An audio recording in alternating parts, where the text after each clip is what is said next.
আর কোনো প্রশ্ন আছে এটার ব্যাপারে? কারণ আছে, আমারই আছে।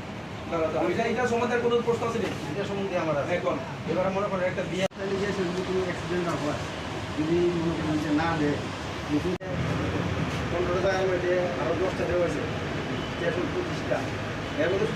সেটা আমার দেখার বিষয় না।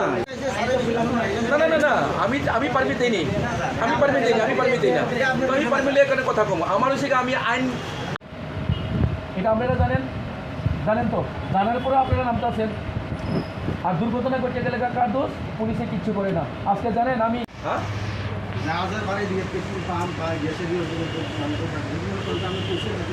সেটা তুমি ইন্স্যুরেন্স কোম্পানির সাথে কথা কো, সেটা তুমি ইন্স্যুরেন্স সাথে।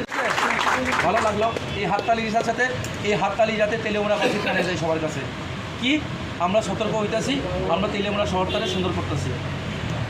আমি এখানে যে আই লাভ ইউ আছে, আমি সরকারের কথা বুঝছি, আমার কথা একটু বুঝছিল স্যার। এবার আমার বাড়ি লাগাই এবার সাতটা গ্যাস কোম্পানিটা কই আছে, গ্যাস যে ঢুকাইব, গ্যাসের টাকাটা কই আছে, সেটা কনসিডারেবল। আপনি সিএনজি গাড়ি সিএনজি স্টেশন পর্যন্ত যাবেন, এরপর দেখে উঠাইবা মোটরসাইকেল দিতেছে না বাকি কম, এরপরে কিভাবে সাজানো যায় কম? কিছু নাই।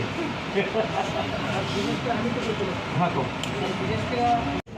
আমি আগে এটা ক্লিয়ার করে দিই, যা আলাদা ইস্যু হয়েছে। Reserve as per Central Motor Vehicles Rule, আপনি তো না as per Motor Vehicles Rule permit মানে পার্টিকুলারলি পারমিট দেওয়া হইতেছে না। তো আজকে রাজের সাথে হঠাৎ করে কইছি তাড়াতাড়ি করে একটা কথা কই সবার সাথে মিললা।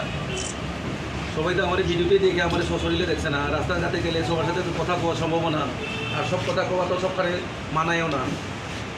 তো তেলেমুনা শহরটা যেহেতু আমরার, আমি আপনারা থেকে শুনতে চাই, আপনারা যে অটো চালক আর বিষয়টা হচ্ছে আমাদের তেলেমুনা শহরটা নিয়ে, স্পেশালি তেলেমুনা শহরটা নিয়ে আমরা কথা বলেছি। তেলেমুনা শহরে আপনারা লক্ষ্য করেছেন হয়তো, সর্বদাই রাস্তার দুপাশের গাড়িগুলো দাঁড়িয়ে থাকে, নো পার্কিং জোন এসবের মধ্যে দাঁড়িয়ে থাকে, একে অপরকে দোষারোপ করে।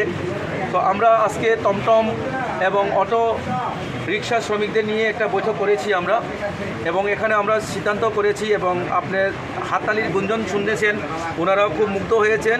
কালকে থেকে আমরা নতুন এক তেলেমুনা দেখতে চাই, সেটাই আমরা প্রতিজ্ঞা করেছি, এবং ট্রাফিক রুলস মেনে চলার জন্য তারা প্রতিজ্ঞাবদ্ধ হয়েছে।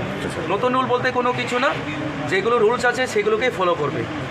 যেমন নো পার্কিং জোনে দাঁড়াবে না, বাস গাড়ির ক্ষেত্রে, অটো গাড়ির ক্ষেত্রে, টমটমের ক্ষেত্রে নির্দিষ্ট স্থানে গিয়ে দাঁড়াবে, সেখানেই প্যাসেঞ্জার উঠাবে, সেখানেই প্যাসেঞ্জার নামাবে, যত্রতত্র যেখানে খুশি সেখানে নামাবে না, সেইগুলো নিয়ে আমরা আলোচনা করেছি, এবং ওনারা বলেছেন সেই কার্যকারিতা করবেন।